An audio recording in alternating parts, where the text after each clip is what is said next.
If you're looking for new ways to be creative in your presentations, then often slides is a good place to start. Now, you'll find in one of my previous videos where I talked about using fewer words, and I think we need to go on and explore that further, and let's talk bullet points. Bullet points make boring slides, and quite frankly, boring slides make boring presentations. Lose the bullet points. If you find yourself creating a slide with a bullet point up in the top left-hand corner, you are about to create a boring slide. End of story. There is no such thing as an interesting bullet point slide.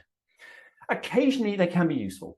Particularly if you're in a sort of training type environment, then you might want to say, here are the 5 things that you need to know about this topic. But those 5 things don't have to be 5 little dots down the left-hand side of the screen. Think of more interesting ways to present them. Maybe it's 5 images, icons, emoticons, whatever you want to use. Maybe it's just 5 words randomly on the screen, visually much more interesting than just a list of bullets down the side. If you are going to use a slide of bullets, never have more than 1 slide of bullets at a time. Make sure you go from a slide of bullets to something else, and then if absolutely necessary, come back to more bullets. But if you run through a set of bullet points and then the next slide starts and there's a bullet point at the top, your audience's heart will sink and they will start to switch off because bullets are boring. There's an adage, and I don't know where it comes from, and if it was you, thank you, that says bullets kill people, don't let them kill your presentation, because they really can. And if you are going to use bullets, I think, or bullet points, I should say, remember the 666 rule.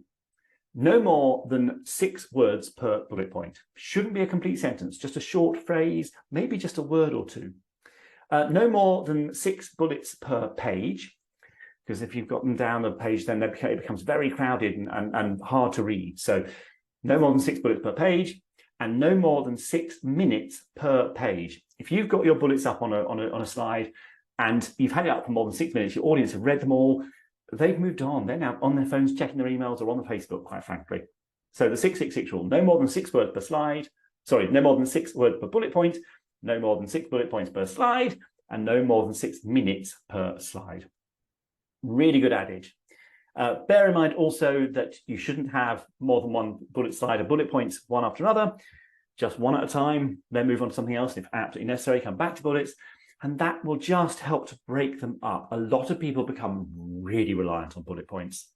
So very occasionally they're useful, but on the whole, try to get rid of them from your presentations. It will make them a much more creative experience. And it puts the onus on you to find more interesting, exciting, and engaging ways to present the same information. If you want any information on that, if you want some more thoughts on that, get in touch. Give me a ring, drop me an email, you'll find me online, stevebustin.com, and very happy to chat you through some of the options that there are around alternatives to bullet points. I can even show you a few. Hope that helps. See you next time.